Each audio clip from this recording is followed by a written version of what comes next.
ঈমান আছে জান্নাত আছে, ঈমান নাই জান্নাত নাই, ঈমান আছে জান্নাত আছে। যেই মানুষটার ঈমান যত পাওয়ারফুল হবে সে তত পাওয়ারফুল জান্নাত পাবে। সুবহানাল্লাহ। ঈমান যত বড়, হযরত আবু বকর সিদ্দিক, আবু বকরের সিদ্দিকের ঈমান যত বড়, আল্লাহ পাক তারে তত বড় জান্নাতের মালিক বানাইছে। সুবহানাল্লাহ। উমর রাদিয়াল্লাহু তাআলা আনহুর ঈমান যত বড় সে জান্নাতের মালিক তত বড়। হযরত উসমান রাদিয়াল্লাহু তাআলা আনহুর ঈমান যত বড় জান্নাতের মালিক তত বড়। এইভাবে আল্লাহ পাক যার ঈমানকে যত বড় করেছেন তার ঈমান, যার ঈমানকে যত বড় করেছেন তার জান্নাতকে তত বড় করেছেন। সুবহানাল্লাহ। ও ভাই দুস্থ বুজুর্গ, ঈমান কি জিনিস? ঈমান দেখা যায় না, ধরা যায় না, ছোঁয়া যায় না। ঈমান হচ্ছে একটা বিশ্বাসের নাম। সুবহানাল্লাহ। ঈমান হচ্ছে একটা বিশ্বাসের নাম। ঈমান জিনিসটা ধরা যায় না, ঈমান জিনিসটা ধরা যায় না, ছোঁয়া যায় না, স্পর্শ করা যায় না। আল্লাহর নবী সাল্লাল্লাহু আলাইহি ওয়াসাল্লাম বলেন, ঈমান হচ্ছে ওই জিনিসের নাম, বান্দা মুখ দ্বারা স্বীকার করবে, কাজ দ্বারা পরিণত করবে, অন্তর দিয়া বিশ্বাস করবে, এই তিন কাজে পরিণত করে নিবে, তার নাম হচ্ছে ঈমান। তার নাম কি? আওয়াজ দিয়ে বলেন, তার নাম কি?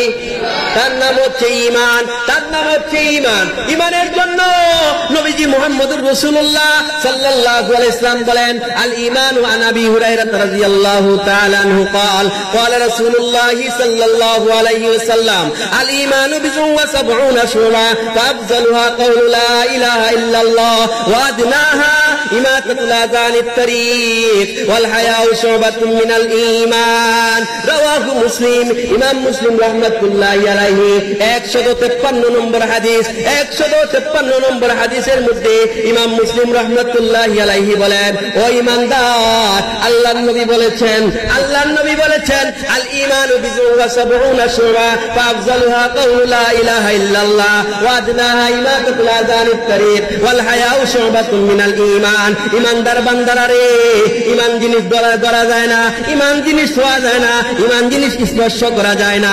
ঈমান হচ্ছে তোমাদের মধ্যে, ঈমানের 70টির উপরে শাখা রয়েছে। কয়টার উপরে শাখা? আওয়াজ দিয়া বলেন, আওয়াজ দিয়া বলেন, কয়টার উপরে শাখা? 70টির উপরে শাখা রয়েছে। আল ঈমানু বিযুওয়া সাবউনা শুবা ফাআফযালুহা কাউলু লা ইলাহা ইল্লাল্লাহ ওয়া আদনাহা ইমাতাতুল আযানিত তারিক ওয়াল হায়াউ শুবাতুম মিনাল ঈমান। আল্লাহর নবী বলেন, ঈমানের 70টির উপরে শাখা রয়েছে। প্রধান শাখা হচ্ছে আফযালুহা কাউলু লা ইলাহা ইল্লাল্লাহ, বান্দা মুখ দ্বারা স্বীকার করবে আল্লাহ ছাড়া কোনো মাবুদ নাই। সুবহানাল্লাহ। মুখ দ্বারা কি করবে? মুখ দ্বারা স্বীকার করবে আল্লাহ ছাড়া কি নাই, কোনো মাবুদ নাই। এটা হচ্ছে ঈমানের সর্বোত্তম শাখা।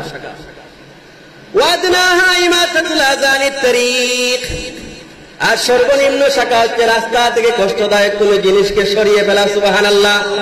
ওয়াল হায়াউ শুবাতুম মিনাল ঈমান।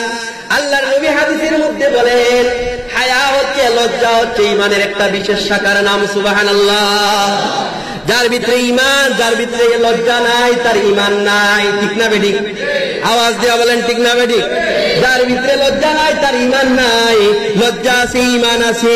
এজন্য আল্লাহর হাবিব সাল্লাল্লাহু আলাইহি ওয়াসাল্লাম লজ্জাকে বিশেষভাবে উল্লেখ করেছেন। কারণ লজ্জা থাকলে মানুষ কোনো নামাজ ছাড়তে পারে না, লজ্জা থাকলে মানুষ কোনো দিন দুপুরে রমজান মাসে খাইতে পারে না। ঠিক না বেঠিক? লজ্জা থাকলে মানুষ কোনো পাপাচার করতে পারে না, লজ্জা থাকলে মানুষ চক্ষু দ্বারা কোনো পাপ কাজ করতে পারে না। কারণ কি? কারণ হচ্ছে আল্লাহর সামনে আমাকে যেতে হবে। হবে কিনা? আওয়াজ দিয়া বলেন, হবে কিনা? আল্লাহর সামনে আমাকে যেতে হবে। যদি আল্লাহর সামনে আমাকে যেতে হয়, আল্লাহ রাব্বুল আলামিনের সামনে আমাকে জবাব দিতে হবে। হবে কিনা? জবাব দিতে হবে। এই লজ্জায় আল্লাহর বান্দা গুনাহ করবে না। ঠিক বললাম না বেঠিক বললাম? আল্লাহর বান্দা আল্লাহর সামনে যখন যাবে, যাওয়ার চিন্তায় আল্লাহর বান্দা গুনাহ করবে না। এই চিন্তায় আল্লাহর বান্দা গুনাহ করবে না, লজ্জা থাকার কারণে গুনাহ করবে না। ঠিক না বেঠিক? এজন্য আল্লাহর হাবিব বলেছেন, ওয়াল হায়াউ শুবাতুম মিনাল ঈমান। লজ্জা হচ্ছে ঈমানের একটা অঙ্গ, ঈমানের একটা বিশেষ শাখার নাম। নবীজি হাদিসের মধ্যে ইরশাদ করেন, عن أبي هريرة رضي الله تعالى عنه قال قال رسول الله صلى الله عليه وسلم جددوا إيمانكم قيل يا رسول الله وكيف نجدد إيماننا قال أكثروا من قول لا إله إلا الله سبحان الله বলেন হযরত আবী হুরায়রা রাদিয়াল্লাহু তাআলা আনহু থেকে হাদিস। আবী হুরায়রা রাদিয়াল্লাহু তাআলা আনহু বলেন, আল্লাহর নবী বলেছেন, জাদ্দিদু ঈমানাকুম, ঈমানদারেরা রে, তোমরা তোমাদের ঈমানকে নতুন করো, তোমরা তোমাদের ঈমানকে নবায়ন করো, তোমরা তোমাদের ঈমানকে নতুনত্ব করো। সাহাবায়ে কেরাম প্রশ্ন করলেন, কাইফা নুজাদ্দিদু ঈমানানা, আল্লাহর হাবিব গো, আমরা আমাদের ঈমানকে কিভাবে নতুন করব, আমরা আমাদের ঈমানকে কিভাবে নবায়ন করব, আমরা আমাদের ঈমানকে কিভাবে নতুন করিয়া নিব? আল্লাহর হাবিব বললেন, আকসিরু মিন কাউলি লা ইলাহা ইল্লাল্লাহ। ও আমার সাহাবীরা রে, তোমরা হাঁটতে বইতে সর্বাবস্থায় শুধু জপতে থাকো লা ইলাহা ইল্লাল্লাহ, লা ইলাহা ইল্লাল্লাহ। যদি লা ইলাহা ইল্লাল্লাহ জপতে থাকো, তাহলে তোমাদের ঈমানটা নতুন হয়ে যাবে। সুবহানাল্লাহ। এই হাদিসটি ইমাম আহমদ রাহমাতুল্লাহি আলাইহি মুসনাদে আহমদের 2 নম্বর খণ্ডের 41 নম্বর পৃষ্ঠার মধ্যে হাদিসটি উল্লেখ করেছেন। আন জাবির ইবনে আব্দুল্লাহ রাদিয়াল্লাহু তাআলা আনহুমা قال قال رسول الله صلى الله عليه وسلم افضل الذكر لا اله الا الله وافضل الدعاء الحمد لله رواه الترمذي। ইমাম তিরমিজি রাহমাতুল্লাহি আলাইহি হাদিস উল্লেখ করেছেন, আল্লাহর নবী বলেন, উত্তম দোয়া হচ্ছে আলহামদুলিল্লাহ, আর উত্তম জিকির হচ্ছে লা ইলাহা ইল্লাল্লাহ। সুবহানাল্লাহ বলেন, লা ইলাহা, আওয়াজ দিয়ে বলেন লা ইলাহা, জপেন জপেন লা ইলাহা ইল্লাল্লাহ, লা ইলাহা ইল্লাল্লাহ, লা ইলাহা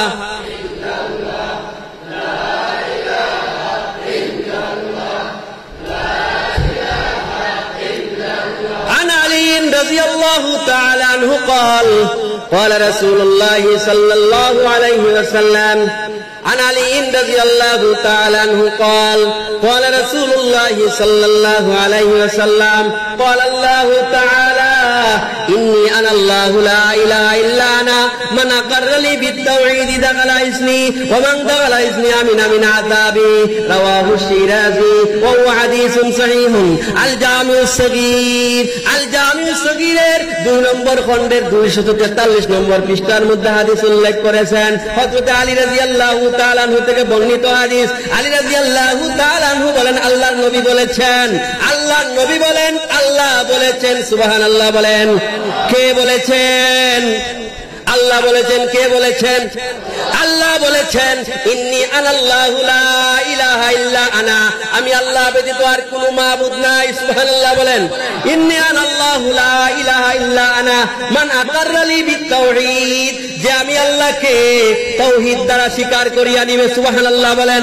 তাওহীদ দ্বারা স্বীকার করিয়া নিবে, দাখালা ইসমি, সে আমি আল্লাহর দুর্গের মধ্যে প্রবেশ করবে। সুবহানাল্লাহ। সে আমি আল্লাহর দুর্গের মধ্যে প্রবেশ করবে।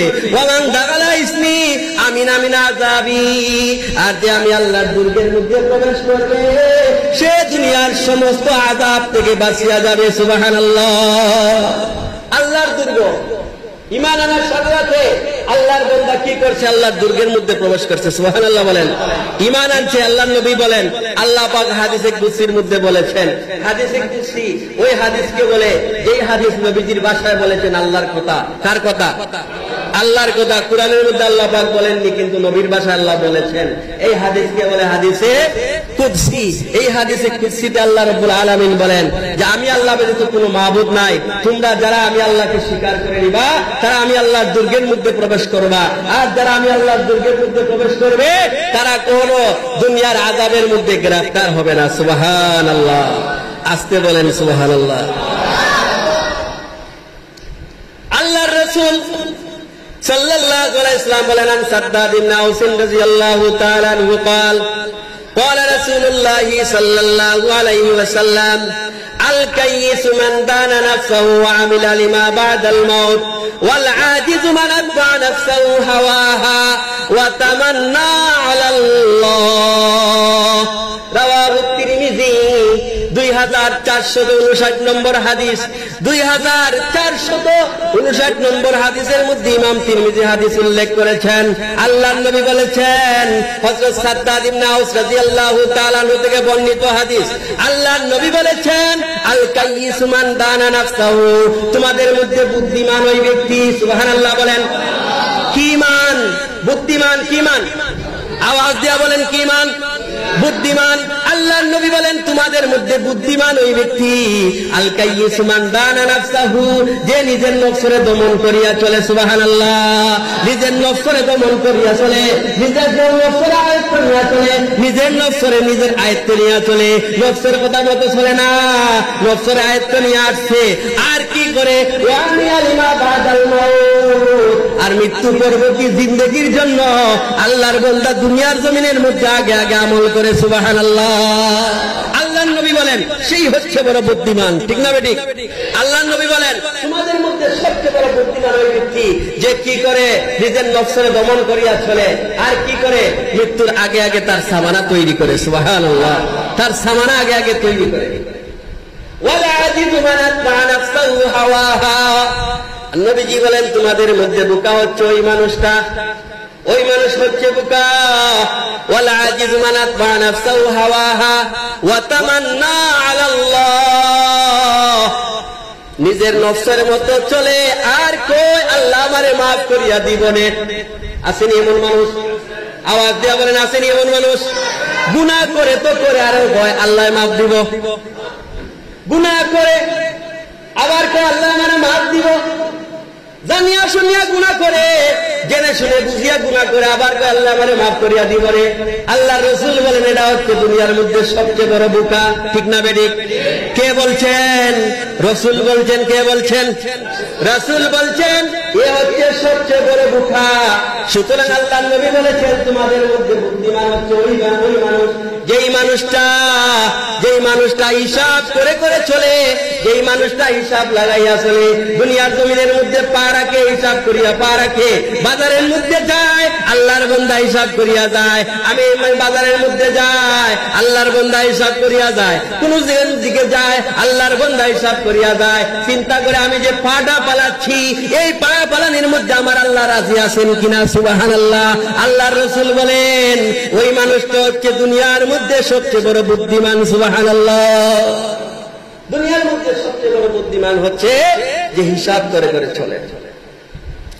আল্লাহর নবী বলেন ও ঈমানদার তোমাদেরকে আল্লাহ পাক জান্নাত দিবেন, ঈমানের শর্তে জান্নাত দিবেন। কিসের শর্তে? আওয়াজ দেন কিসের শর্তে? ঈমানের শর্তে জান্নাত দিবেন। ঈমান নাই জান্নাত নাই, ঈমান আছে জান্নাতের মালিক, ঈমান আছে জান্নাতের মালিক, ঈমান নাই জান্নাত নাই। এই ঈমান কি জিনিস? ঈমান কি জিনিস? আপনার আবার ঈমানের এমন অবস্থা, যে অবস্থা আল্লাহ রাব্বুল আলামিনের কুদরত আমাদের অবস্থা দেখে আসতেছে। আমাদের ঈমানের অবস্থা কেমন? যেমন ধরেন আল্লাহর কোন বান্দা 500 টাকার নোট, 500 টাকার একটা নোট বাস্কের মধ্যে সংরক্ষণ করিয়া রাখছে। কোথায় রাখছে? বাস্কে। এই সংরক্ষণ করিয়া রাখছে। উলু পোকা 500 টাকার নোট খাইয়া বলাইছে। কি পোকা? উলু পোকা। কি পোকা? উলু পোকা খাইয়া বলাইছে। এই নোট আর মার্কেটে চলে না, বাজারে চলে না, এই নোট বাজারে চলে না, সব নম্বর টম্বর সব খাইয়া বলাইছে। অনেকদিন পর বন্ধু বাড়ির মধ্যে আইছে। বন্ধু আসার পরে বন্ধু তোমার জন্য 500 টাকার নোট আমি সংরক্ষণ করিয়া রাখছিলাম, তোমারে হাদিয়া দিলাম। বন্ধু খুব খুশি হইব নাকি? আওয়াজ দেন খুশি হইব বন্ধু? বন্ধু খুশি হইব? ফারার নোট আপনি দিতেছেন, বন্ধু খুশি হইব? বন্ধু কইবে বেটা তোর মতো এমন মগার সাথে আমি বন্ধুত্ব করলাম, আমার 2 ফারা নোট দিয়া আমারে কি দিতেছ? পারা নোট দিতেছ। তুই তো একটা মগা, ঠিক না বেঠিক? তুই তো একটা মগা, আমারে তুই দিলে ভালো নোট দিবি, সুন্দর নোট দিবি, আমাকে যেই নোট মার্কেটের মধ্যে চলে না ওই নোট আমারে দিয়া তুই আমাকে দিতেছস। বন্ধু খুশি হবে না? বন্ধু নারাজ হবে। বন্ধু বলবে বেটা তোর মাথা নষ্ট হয়ে গেছে, ঠিক না বেঠিক? আমাদের ঈমান এমন হয়ে গেছে, আমাদের ঈমান গুনে খাইয়া বলাইছে, ঠিক না বেঠিক?